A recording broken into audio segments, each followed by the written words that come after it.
itong dalawang to. Ang tagal nyo naman bumalik. Welcome back to Good Morning, kapatid Don. Thank you. And Marimar. Oh, alam mo naman. Welcome back to you. Good morning, Mama Chick. Oh, good morning to you. Na-try mo na ba mag-skateboard? Ever? Hindi pa nga po. Hindi pa po. Alam mo, nung 10 years old ako, naggaganyan ako, pero ang tagal na nun. Ikaw? Na-try ko na po. Once lang. Kakatakot. Nakita mo na ba yung ating skateboard park sa QC? Hindi pa. Grabe! Oh, Eto na nga. Oo. Speaking of, ito na ang sunod ng nating ibibida, saktong-sakto sa mga mahihilig mag-skateboard or skates. Mismo yan, Dom. Ang isa sa pinakamalaking skate park sa QC. Ipapasilip sa atin ni Ate Laila sa Larga. Ate Lai, musta vibes dyan? Oh, friend na friend mo si Ate Lai. Miss you, Ate Laila. Good morning! Good Ayun morning, na. good morning, good morning, Marimar! Dom and Mami Chiki! Ano yung sabi mo, Mami Chiki? 9 years old ka nung nag-try ka mag-skateboard? Yes! Ako nung medyo tini-teenager nagsa-skateboard, kaya lang dahil meron tayong injury.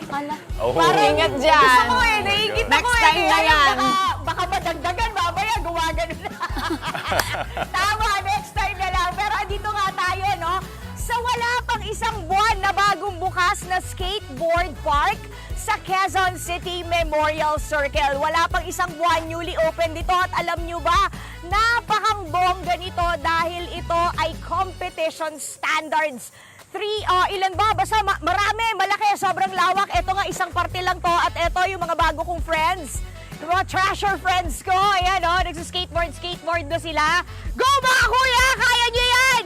Hanggang moral support lang kasi kaya kong gawin ngayon. Pero talagang gusto ko nang gumanyan-ganyan kanina. Pero alam nyo, kung etong mga kuya bells natin na mga nagbubuwis buhay na nagsiskateboard dito, kinakarir yan. Alam nyo ba, ito si Weather Tito Alvin natin, parang wala naman yata siyang hindi alam gawin.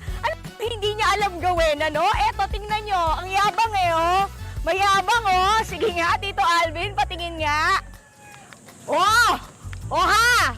Wow!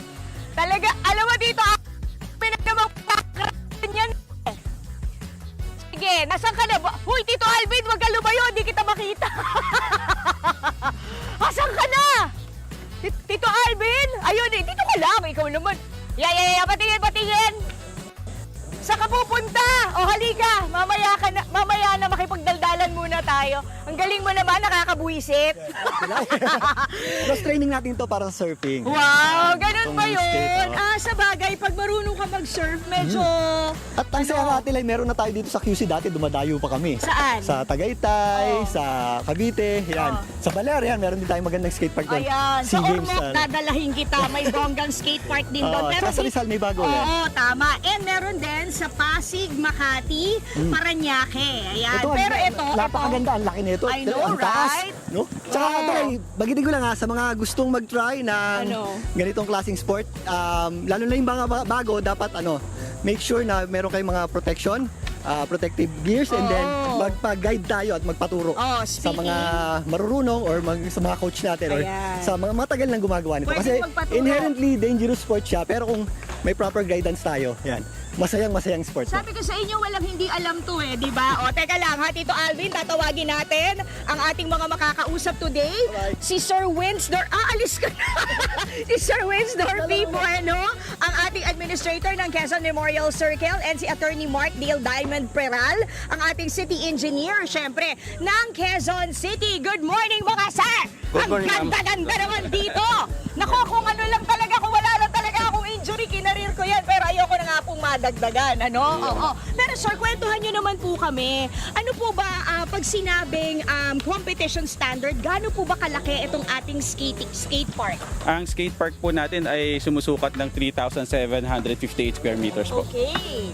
Meron po siyang tatlong areas. Ito po, yung park style, tapos yung street style sa gitna, tapos yung casual, yung for beginners doon. Ayun, for beginners, kasi importante yun, kasi hindi naman lahat ng mukha ni Tito Alvin na pagbangon, marunong lang agad mag-skateboard, di ba? Pero mga sir, ano po ba yung dahilan kung bakit tayo nagkaroon ng skate park dito? Bigla na lang tumubo yung skate park dito sa ating skateboard park dito sa Quezon Memorial Circle? Well, part po siya ng Quezon Memorial Circle Redevelopment Plan. Kung mapapansin po ninyo, puro active sports po yung mga facilities po natin. May tennis, ito, may skateboard. Kaya po naisip po ni Mayor na maglagay ng skateboard park Ay, dito. totoo yan. Pero sir, may pump track na ba kayo? Maganda rin yun, yung pang-bike pump track. Sana next time. Sige po, pag-aaralan po natin. Para paggaling ko, yun na agad ang kakarere natin. Pero sir, kamusta po ang reception ng skateboarding community simula nung nagkaroon tayo ng skateboard park? Mula po nung nung inaugurate ito nung May 7, Yes. nag-open na po tayo. More or less po, average po na mga pumupunta dito na skaters ay nasa 400 po siya. Per day? Yes, ma'am. Wow! 400 po. Kahit tirik ang araw, sir. Yes, ma'am. Lalo na nung first week po nito, kahit trick ng araw, ang init-init, ang dami po nila dito na mga skater excited po lahat. Ayun, pero okay lang may misting machine tayo dito. Opo, Pag nandun pa rin tayo yung misting machine. Pati mga kilikili nyo, iganon nyo doon sa misting machine. Siguradong mare-refresh kayo. Pero sir, ano pa po yung mga na-notice ninyo simula nung dinayo itong ating skateboard park? Mas sumigla po yung circle, lalo na yung mga natuwa po yung mga skaters natin na nagkaroon na sila ng safe na haven ba na mapaglaruan. Tama naman yun kasi yung iba sa kalsada, nako, bad yun, di ba? Mas maganda at least meron ng ganito sa Quezon City Memorial Circle na kahit po ba hindi taga Quezon City ay pwedeng-pwede? Yes po ma'am, dinadayo po tayo mula sa Pandibulacan, Antipolo Rizal, may mga foreigner na rin po tayo na po nagpag-skate po dito. O kasi balita ko, ang design nito, hindi lang mga Pilipinong gumawa, international din. Yes, di ba? ma'am. Yung International standard po yung kanya, design niya. Ang taray. Sir, anong oras po ba nagbubukas at nagsasara ito? Pwede ba kami hanggang gabi? Sa ngayon ma'am, nagbubukas tayo ng 8 a.m. to 5 p.m. Para lang din dito sa safety na mga natin malalaro. Okay. Darating ng panahon ma'am, okay naman na po yung ilaw, yung lux nito, meron tayong minimum po 150 lux. So pag naayos na lahat nito, na yung makapitan na ng kuryente, i-extend na po natin. Ayun, okay. Tapos sir, speaking of safety, ang balita ko meron din kayong first aid kit. Ayan. Sige sir, hawakan nyo pa. Kukunin ko lang yung first aid kit. Sige, go ahead sir, go ahead. Sige. Ang priority po naman natin lahat talaga safety. May mga staff po tayo na train May ng first. medics, may medics. And then nandiyan na po nakalalay sa atin yung DRRMO po natin. Ayun, Apo. ayan o. Ay, pwede po ba ako makahingi dito? Kailangan ko dito niyan eh. Sakto ang dami, Marimar o. And Dom, ang dami. Bagay na makakita dito. Tsaka minamandatory po natin yung helmet, ma'am. Oo, tama yan. Lahat Oo. po, wala pong pwedeng gagamit nito na hindi po nakasuot ng Tama, helmet. always And- wear your safety gear kasi talaga safety first tayo. Ito nga may pang-BP pa rito medyo hindi ko lang mabuksan dahil isa lang talaga ang kamay na gumagana kay tita, 'di ba? Sige, so habang binubuksan yan, mamaya Skating 101 tayo. Bahala na kung si Ma'am Justine na isa sa mga skateboarding community dito or si Tito Alvin o pwede naman sila both, 'di ba? Mag-Skating 101 tayo sa mga for the meantime, beep muna. Yan muna latest Marimar, Dom, and Balik Chicken! Balik sa inyo! Kung bitin niya si Laila, kung hindi lang dahil dyan, nakasakay na yan sa skateboard. Tama naman yung hawak niya. Yes, may first aid First kit aid na po. kit, di ba? Maraming salamat. Babalikan ka namin mamaya, Laila.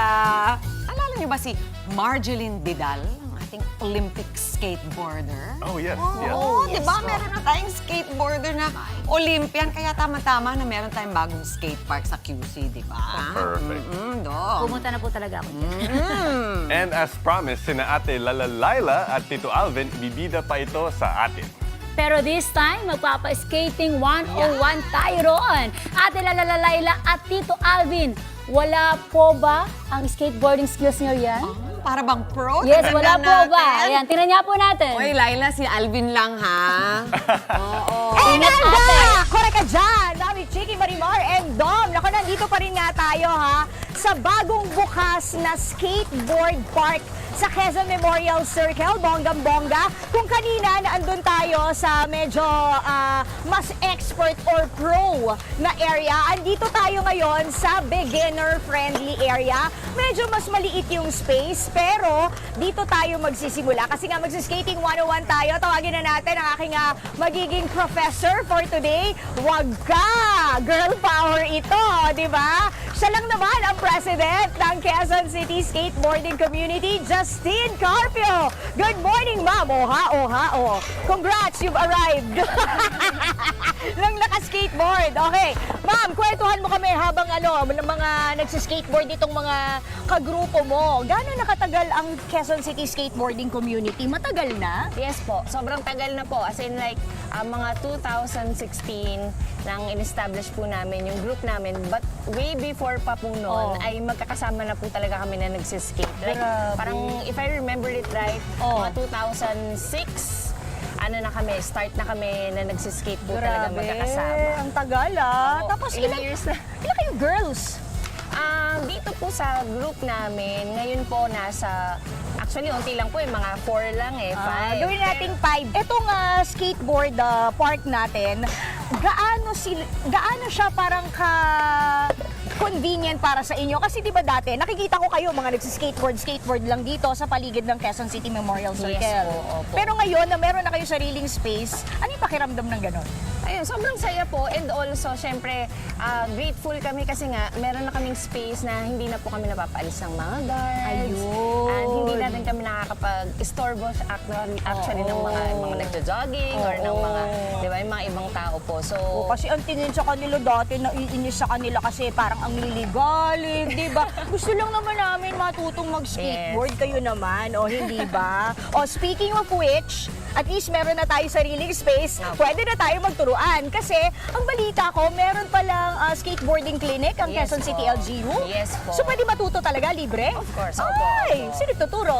Ikaw? kami rin po, opo. Tapos may iba rin pong mga skaters po na Okay. tuturo O sige, po sa inyo. game. Ano ba yung mga basics? Wala akong mga knee pads and elbow pads, pero meron akong helmet. Pero since basic lang naman, siguro carry naman na siya. Yes, Okay, opo. paano gagawin natin? Alright, so O. syempre unang-una po for safety, no? Kasi matagal na akong hindi nagsiskateboard.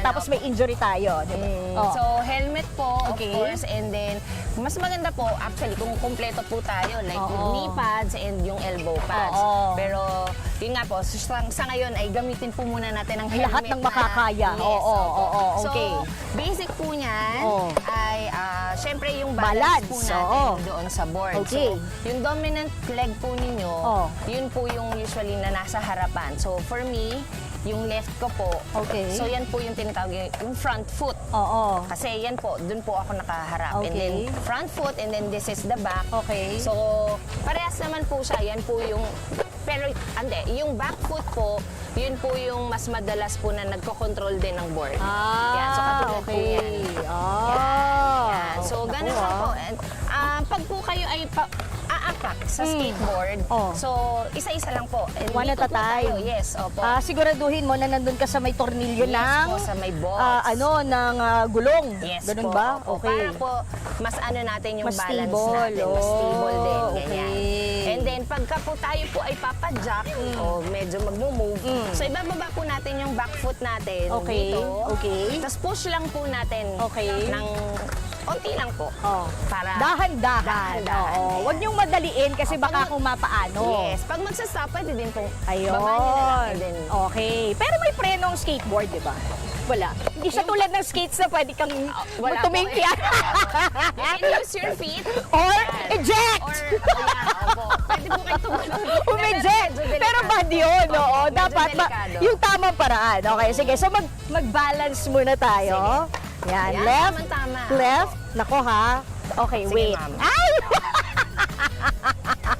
Ayan! Yan. Okay, balance. Yung front foot niyo po, Paano? Ganyan? ayan, opo, medyo Yan. nakaganyan din po. Parang umuurong ako, no? Umuurong ako, Mami Chiki, on my own eh. O, tingnan nyo. Ayan. Umuurong ako mag-isa. Bakit ganon? May humihiling wala. So, pagpapajack. Baba niyo po ito. Ayan. Ayan. Medyo push niyo po doon. Teka, sandali. Ayusin lang natin. Sana wag tayong dumire-diretso, no? Parang mas ano ko dito. Ito po ang inyong dominant. Oo yata. Ayan. Yun! Ah! Yun nga! Kaya sabi ko kanan pala ako. Ang aking dominant foot ay kanan. So, importante pala talaga na alam mo kung saan yung ano nyo, yung dominant foot ninyo para hindi kayo...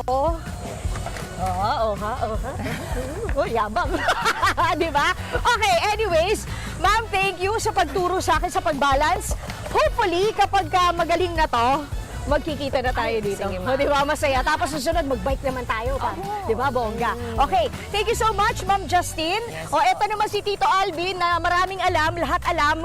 Siya naman ang magyayabang ngayon. O, di ba? Habang binabalik na natin sa studio. O, yan o. O ha? Wala iba talaga Ay nako, Tito Alvin, wala po siyang hindi alam, hindi ba? Kaya go na kayo ha mga kapatid, dito sa Quezon City Memorial Circle. Sa Quezon City Memorial Circle at matuto ng mag-skateboard for free. Thank you guys! Mano, balik sa inyo sa studio. Kaya ko yan! Skate na! Tara! Nervous kami sa'yo, Lai! Talaga si Tito Alvin, nalaban mo kahit kanino. Maraming salamat, Laila at Tito Alvin. Alright! Mga kapatid, Dimples Romana po, maging maalam at may pakialam sa mga napapanahong issue at headlines. Mag-follow na po at subscribe na sa social media pages ng News 5.